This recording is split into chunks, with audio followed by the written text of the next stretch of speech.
El eterno Dios, el Padre, envió a su Hijo Jesucristo. Su Hijo Jesucristo, Él es el camino, es la verdad, es la vida, es la luz. Y Él es la gracia, esa gracia que necesitamos, a Jesucristo. Están cordialmente invitados a este programa, La Palabra de su Gracia, juntamente con el pastor Juan Cano.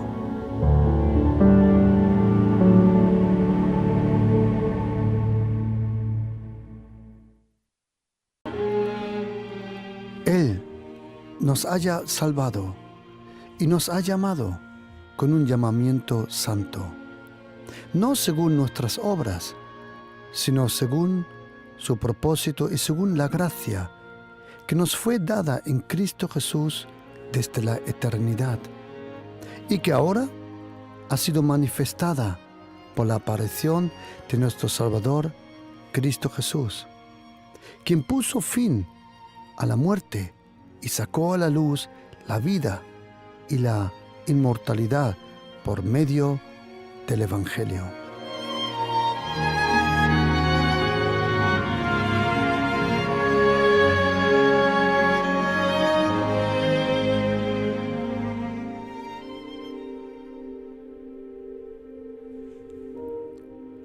Él nos ha salvado.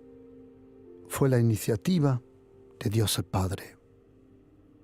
Tanto amó y tanto ama y tanto amará Dios el Padre el mundo, que Él envió a su Hijo, no un ángel, no un profeta, a su Hijo.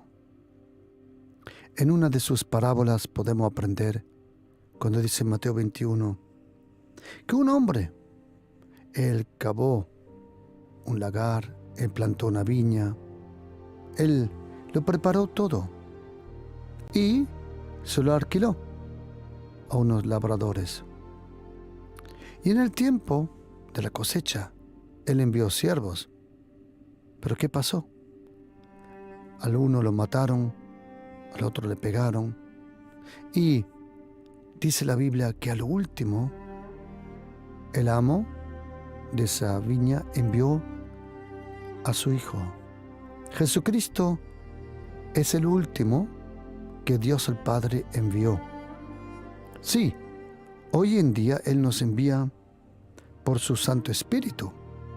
Él unge, Él nos prepara, Él nos envía, pero al último, el último fue su Hijo.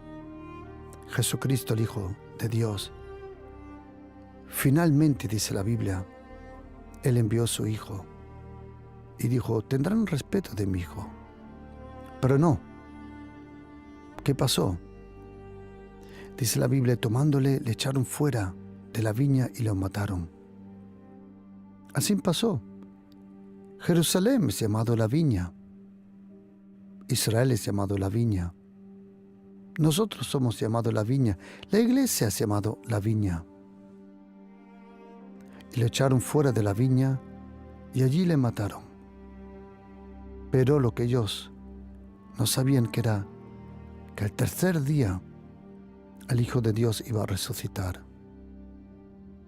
Porque su venida, la razón de su venida es como hemos leído en segunda de epístola del apóstol Pablo a Timoteo, capítulo 1, versículo 9.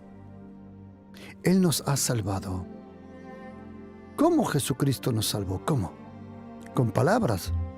Sus palabras son incomparables. Sus palabras son eternas. Pero Él no nos salvó por su palabra solo, o sus pensamientos, o su doctrina, no. Él nos salvó convirtiéndose en el Cordero de Dios.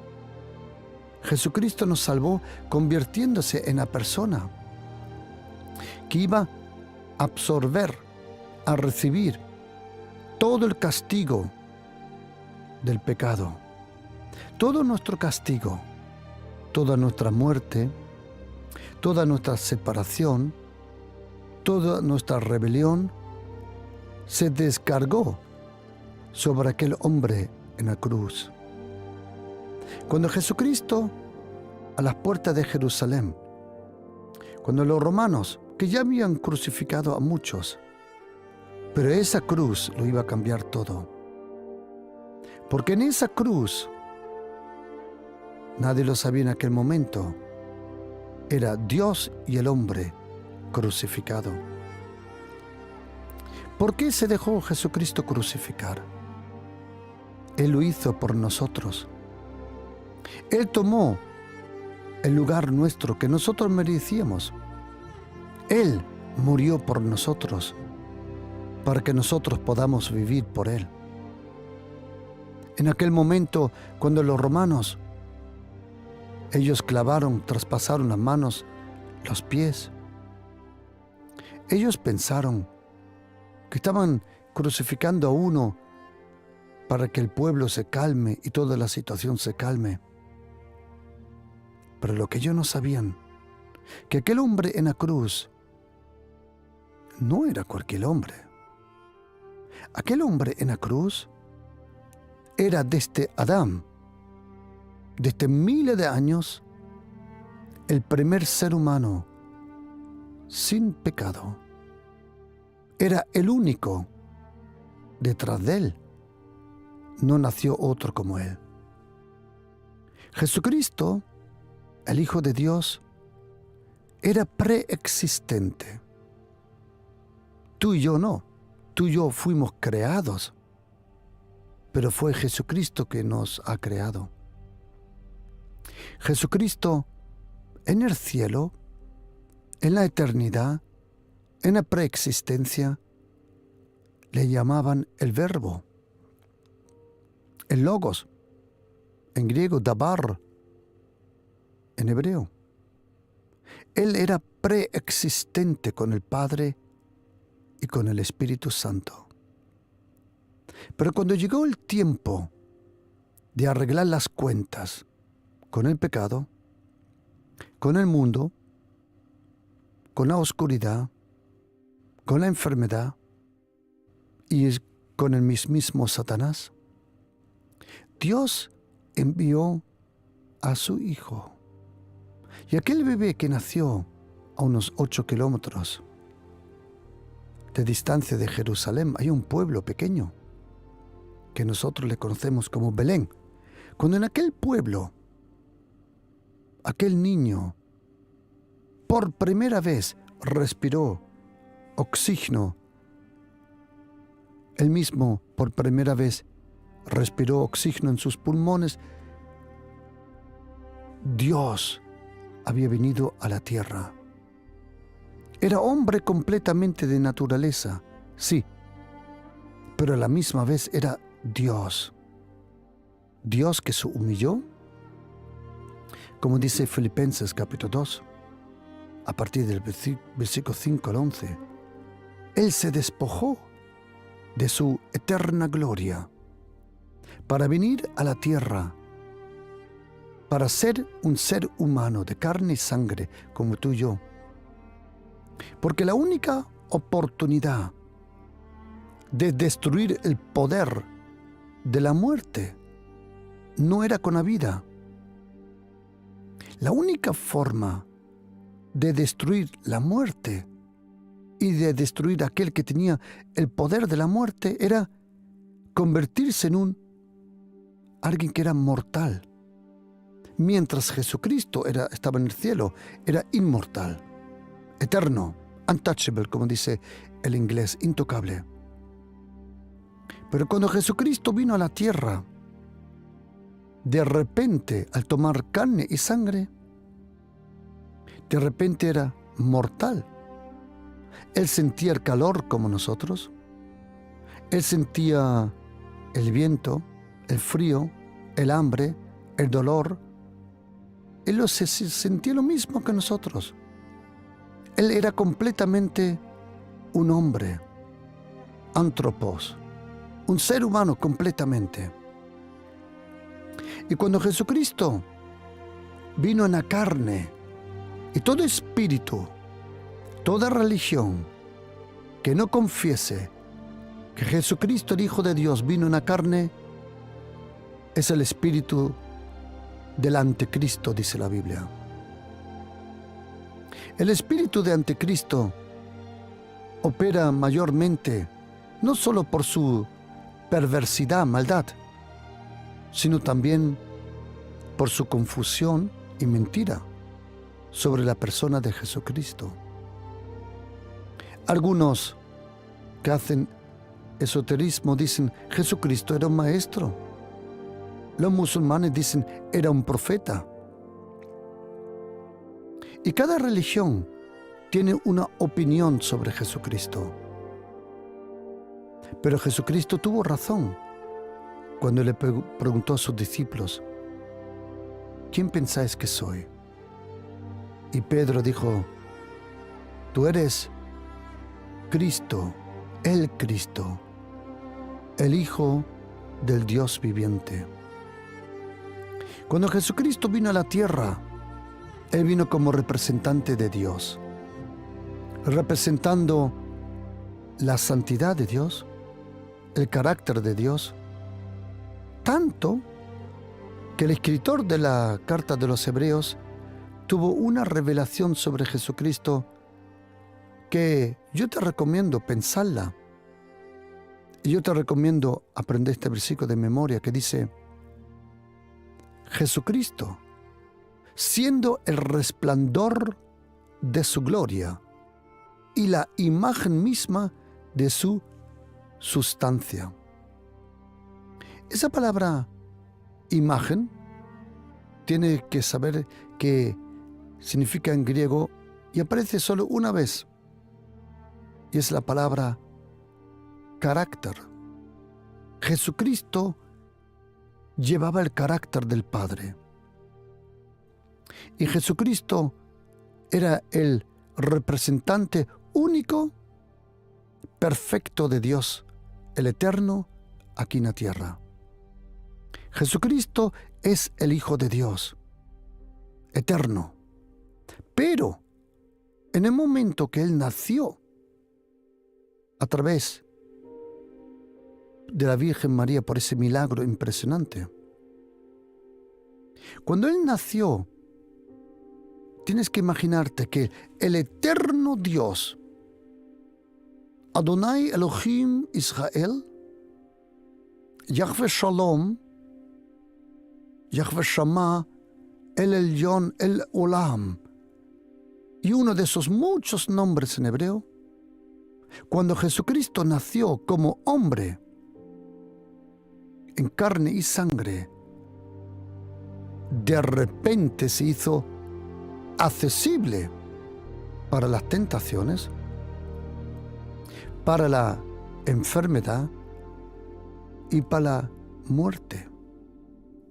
Porque sin cuerpo, Jesucristo era intocable. En el momento que Él tomó cuerpo de ser humano, como dice la carta de los Hebreos capítulo 2, versículo 14 adelante, porque los hermanos son partícipes de carne y sangre, Él también participó para que por su muerte Él podía destruir aquel que tenía el imperio y la autoridad de la muerte, que era a Satanás y a la misma muerte.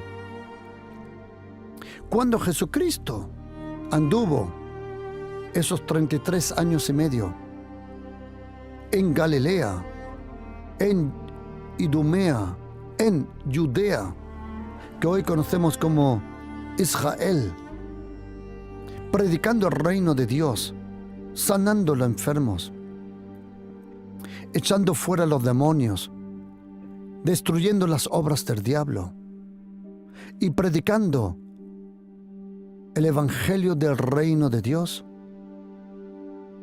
Cuando en aquel momento Él mismo entregó su vida. Cuando le latigaron allí en el castillo Antonia, donde estaban las legiones de los romanos en Jerusalén. Cuando el látigo tocó su espalda, y era un látigo con 9 trenzas. Le llamaban el gato con 9 colas. Tenía clavos, tenía hierros para arrancar trozos de carne. Cuando aquel momento, aquel hombre que pensaban que era un carpintero, que era un predicador, que era un profeta, cuando todos esos porrazos empezaron a abrir el cuerpo, la carne de Jesucristo, y cuando cayó su sangre sobre aquellas piedras, era esa sangre santa que jamás había pecado. Y cuando los romanos lo subieron a la cruz y traspasaron los clavos, ellos no sabían que ese momento que parecía una derrota para un hombre iba a ser la victoria del ser humano sobre las tinieblas, sobre Satanás y sobre todo pecado. En el momento que Jesucristo fue subido a la cruz, sobre él se concentró toda la muerte. ¿Por qué? Porque la muerte nunca tuvo acceso a Jesucristo. Porque en ese cuerpo, en esa persona, estaba la vida eterna. Jesucristo, santo, justo, lleno de gloria y gracia, no le daba ningún acceso ni al pecado, ni a la tentación, ni tampoco a la muerte. Pero en el momento que Él, en aquella cruz, Él tomó todos nuestros pecados, como dice el apóstol Pablo muy bien en la carta de Colosenses capítulo 2, a partir del versículo 14. Cuando Él tomó nuestro pecado, el acta de los decretos que había contra nosotros, que era el Antiguo Testamento, Jesucristo, tienes que imaginártelo, que con una mano cogió los 10 mandamientos y con la otra mano los decretos del Antiguo Testamento. Y con eso, el apóstol Pablo dice, anulando el acta del Antiguo Testamento, los decretos que había contra nosotros, que nos era contrario, quitándolo del medio y clavándola a la cruz. Y cuando Él allí, traspasado los clavos por sus manos, por sus pies, de repente pasó algo que nadie se podía imaginar.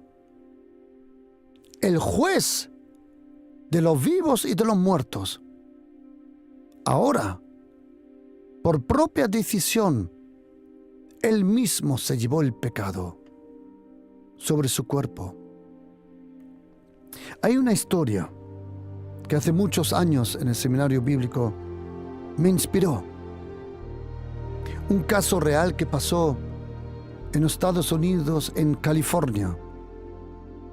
Una jovencita había hecho su carné, pero ya por tercera vez había conducido muy rápido, le habían dado 2 multas muy grandes y era la tercera vez que apareció delante de juicio.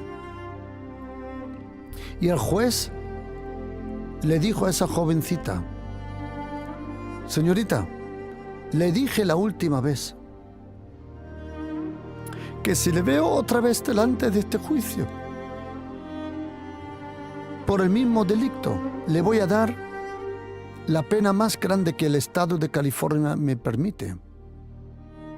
Ese juez cogió ese martillo que siempre vemos de madera y dijo, en el nombre del estado de California, le condeno,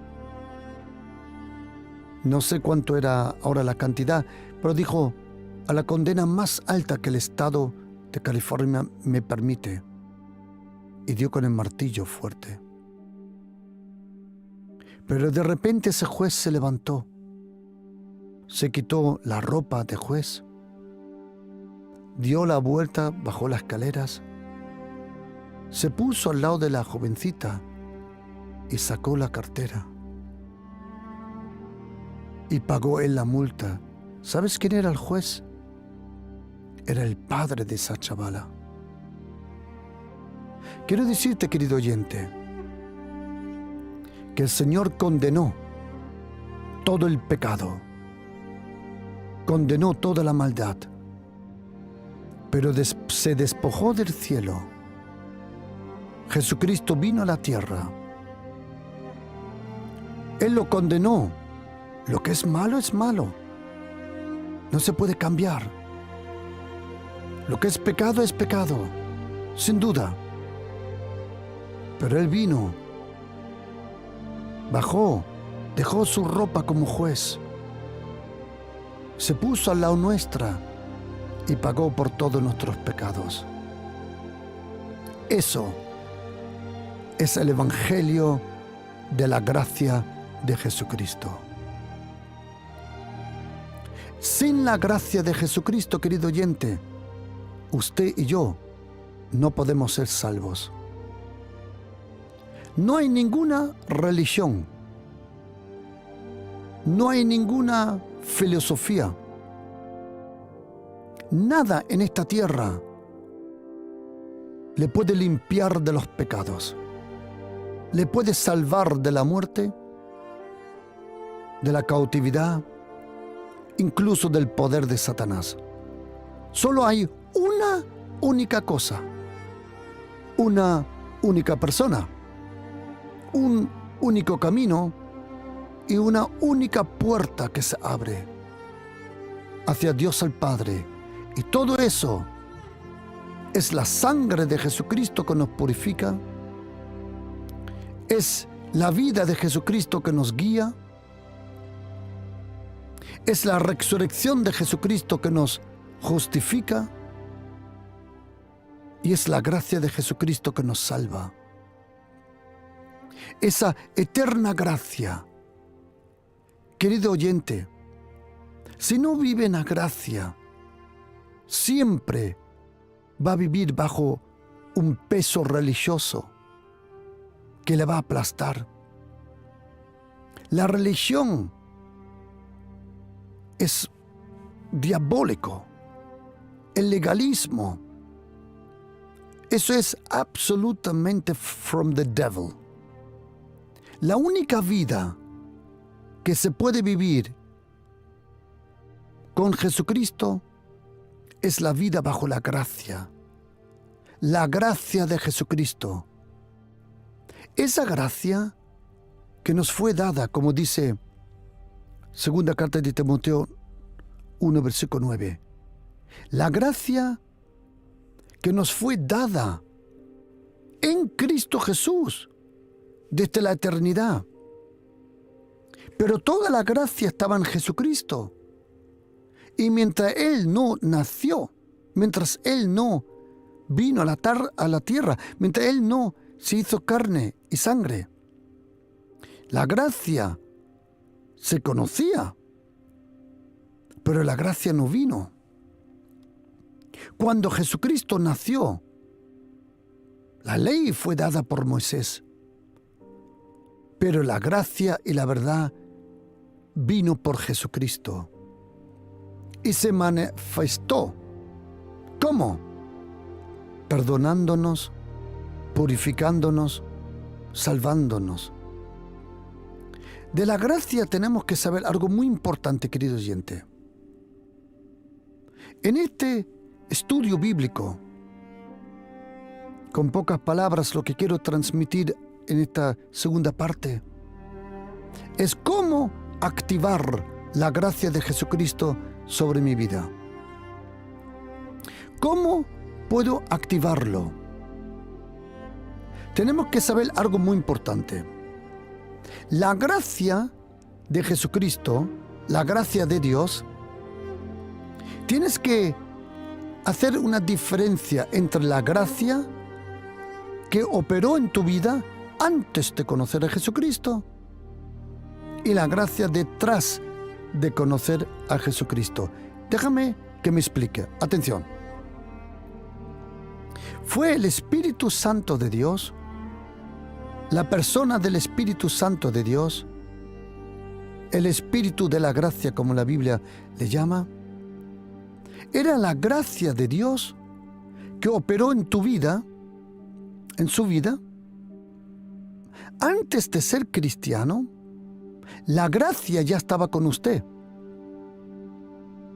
No lo sabía, pero la gracia estaba ahí. Porque si no fuera por la gracia, usted nunca se hubiera acercado a Jesucristo, nunca. Antes de conocer a Jesucristo, quiero que oiga atentamente. La gracia de Jesucristo, antes de que usted y yo conocimos a Jesucristo, la gracia ya estaba operando en nuestra vida sin que nosotros lo supiéramos, sin nuestro permiso. La gracia de Jesucristo, su obra de majestad y salvación, su obra perfecta de salvación, le llevó a usted y a mí a Jesucristo. Por su gracia fuimos acercados. Y en ese momento hay una decisión. Dios el Padre quiere que todos sean salvos. Pregunta, ¿van a ser todos salvos? No, lamentablemente no. ¿Por qué? Porque no todos quieren recibir a Jesucristo como Salvador. ¿Quiere Dios el Padre que todos sean salvos? Sí. ¿Van a ser todos salvos? No. ¿Por qué? Porque no todos quieren recibir a Jesucristo como Señor y Salvador. La gracia te acerca, pero tu decisión lo provoca. El Señor nos dio libertad. La cosa no es así como en el seminario bíblico.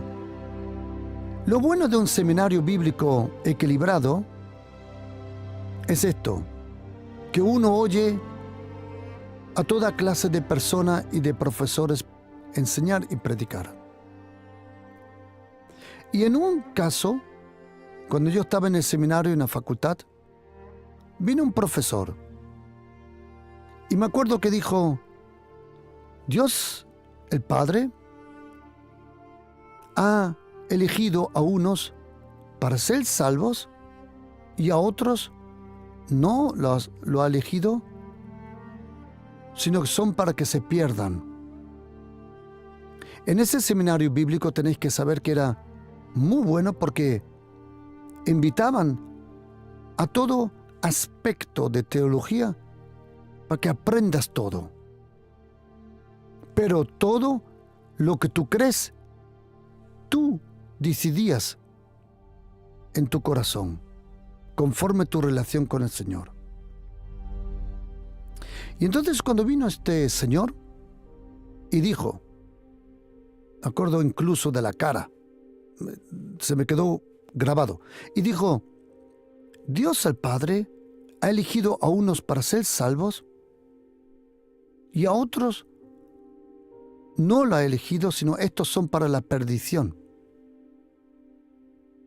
Entonces él dijo, eso se llama predestinación. Y entonces, detrás de esos 3-4 días, si no me equivoco, sí, era lunes, martes, sí, jueves, entonces preguntó que quién quería aportar algo. Y yo estaba, os confieso una cosa, estaba cociendo interiormente. Y cuando otros dieron su comentario y añadieron algo, yo levanté mi mano y digo, déjame preguntar una cosa. Si Dios es justo, le pregunté a él, ¿es Dios justo? Y él dijo, sí. Y pregunta, Y Él ha puesto todo el juicio en la mano de Jesucristo, según Juan capítulo 5 al 8, sí. El Padre no juzga a nadie, sino todo el juicio lo ha puesto en la mano del Hijo de Jesucristo. Dije, de acuerdo. Tengo una pregunta. Si hay un juicio, y lo habrá, según su teoría, los que están predestinados y los que no están predestinados se van a encontrar delante del trono. ¿Es correcto? Dijo, sí. Entonces le dije, entonces Jesucristo no los puede juzgar. Y él dijo, ¿por qué no? Dije, mire, si los que fueron predestinados no tenían otra opción que ser salvos, y los que no estaban predestinados no tenían la opción, no tenían ni la posibilidad para ser salvos, entonces Jesucristo no los puede juzgar. Porque si Él juzga a los que no fueron predestinados, los no predestinados pueden decir, momento, a mí me hubiera gustado ser salvo, pero porque tú no me predestinaste, no puedo ser salvo. Y le dije, entonces no es un juicio justo. El juicio solo es justo cuando a todos se les da la misma posibilidad. Todos tienen que tener la misma posibilidad de ser salvos o ser perdidos. Porque los que no están elegidos podían decir, esto no es justo. Ahora me envías al infierno, pero no por mi propia culpa, sino por la tuya, porque no me has elegido.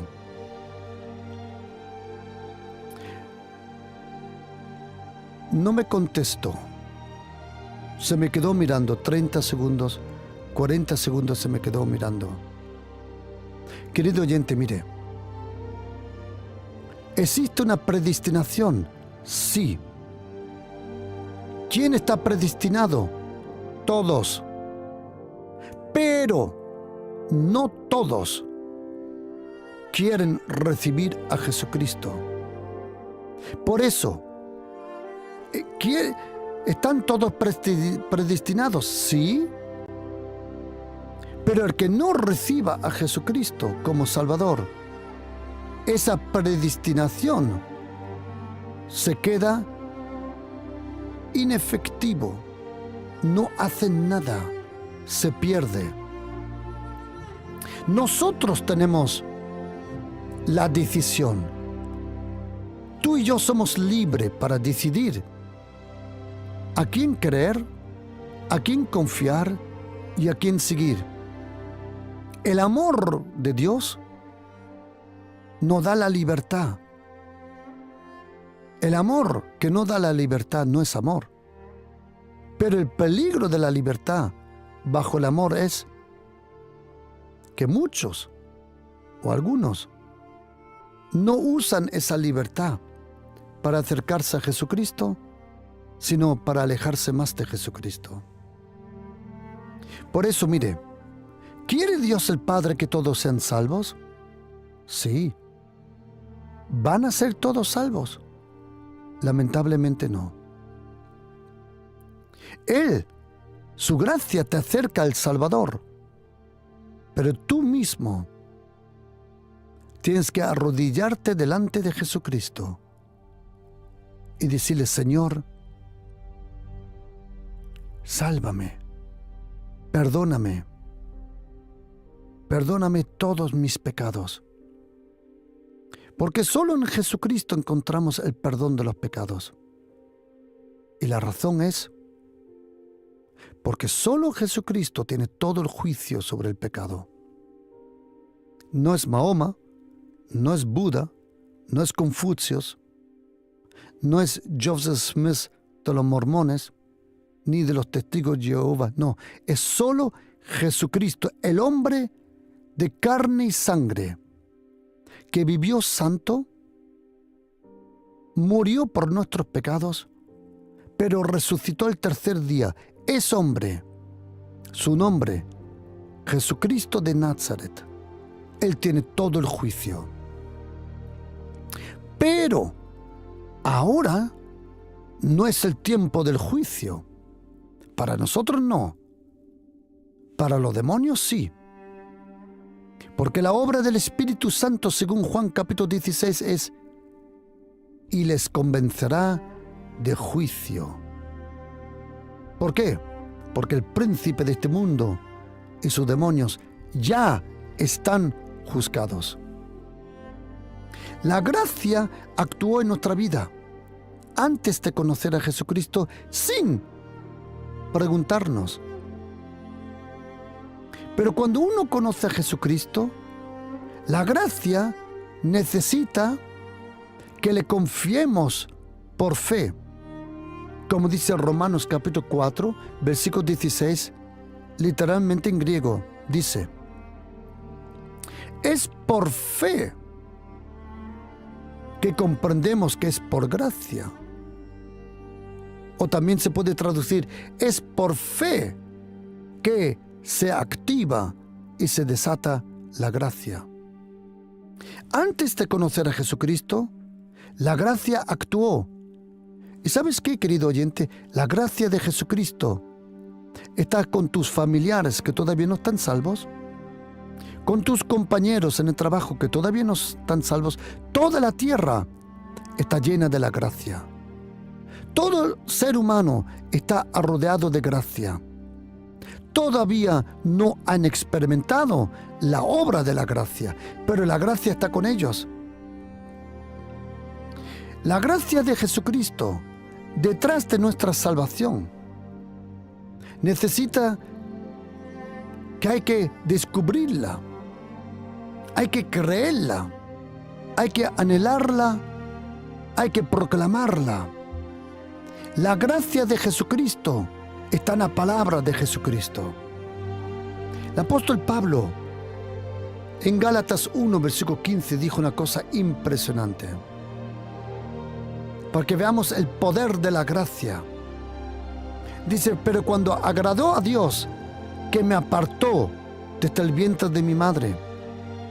El apóstol Pablo ya tenía un llamado, una vocación, y aún estuvo presente cuando mataron a Esteban. Ese llamado estaba firme aún cuando el apóstol Pablo, llamado Saulo de Tarso, perseguía a los cristianos. El llamado ya estaba. Esa vocación ya estaba. Y dice: cuando le agradó a Dios que me apartó desde el vientre de mi madre. Querido oyente, ya había un llamado sobre tu vida desde el vientre de tu mamá. Y me llamó por su gracia, no por tus obras. Romanos 11:5. Escogidos por gracia. Esa palabra escogidos por gracia, tienes que saber que cuando aparece en Romanos 11, versículo 5, o en otros lugares, cuando dice escogido por gracia, tienes que saber que esa palabra escoger no significa rechazar lo otro, sino elegir algo sin rechazar lo otro. Cuando el Señor te escogió a ti, no es que rechazó los otros, porque el Señor no rechaza a nadie. Él te escogió. Y ese escoger se demuestra que fuiste el primero en tu familia que fue salvo. Fuiste el primer escogido en tu familia, pero los otros no fueron rechazados. También serán escogidos en su momento, porque si tú crees en Jesucristo, tú y tu casa seréis salvos. Hechos capítulo 16, versículo 31. Pero detrás de conocer a Jesucristo, la gracia hay que descubrirla. ¿Dónde? En la palabra. Mientras una verdad, querido oyente, mire, mientras una verdad no se encuentre en tus oraciones, es porque todavía no ha llegado a tu vida. Me explico. Mientras una verdad no se encuentra en tu oración, todos los pastores que me están oyendo y ministros, quiero compartir algo de experiencia. Mirad, mientras la iglesia, la congregación que tú llevas, que tú alimentas por la palabra de Dios, mientras la congregación, la iglesia, en sus oraciones no se encuentra lo que tú estás enseñando, es porque todavía no ha llegado al corazón de la iglesia. Una verdad se tiene que encontrar en las oraciones del individuo, y ahí sabes que una verdad ha tocado el corazón de la iglesia. Por eso, mientras una enseñanza en la iglesia no se encuentre en el corazón y en la boca de los niños, sabes que todavía no ha llegado. A mí me dio una lección impresionante cuando me encontré con unos niños de la iglesia y me dijeron, pastor, y digo, sí, y me dijeron, la gracia de Jesucristo, y me quedé temblando. Me quedé tilt, de pie, helado. ¿Por qué? Porque un niño pronunció lo que yo estaba enseñando, lo que había recibido del Señor en la oración. Cuando un niño en la iglesia habla, proclama, pronuncia lo que tú estás enseñando, entonces sabes que has hecho un buen trabajo. Mientras tus predicaciones no se encuentren en la boca de los niños,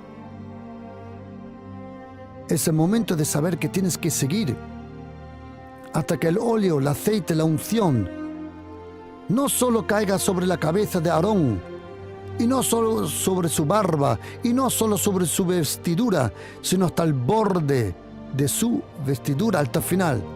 Y cuando los niños proclamen algo, es porque la verdad ha llegado al corazón de la iglesia. En tu oración diaria se tiene que encontrar tu orar y proclamar por la gracia. Una verdad bíblica se tiene que anhelar para experimentar. Y la gracia de Jesucristo, querido oyente, atención, solo se experimenta en tiempos difíciles y tiempos débiles de tu vida. La gracia siempre está contigo, pero la gracia se manifiesta más todavía en tus tiempos difíciles.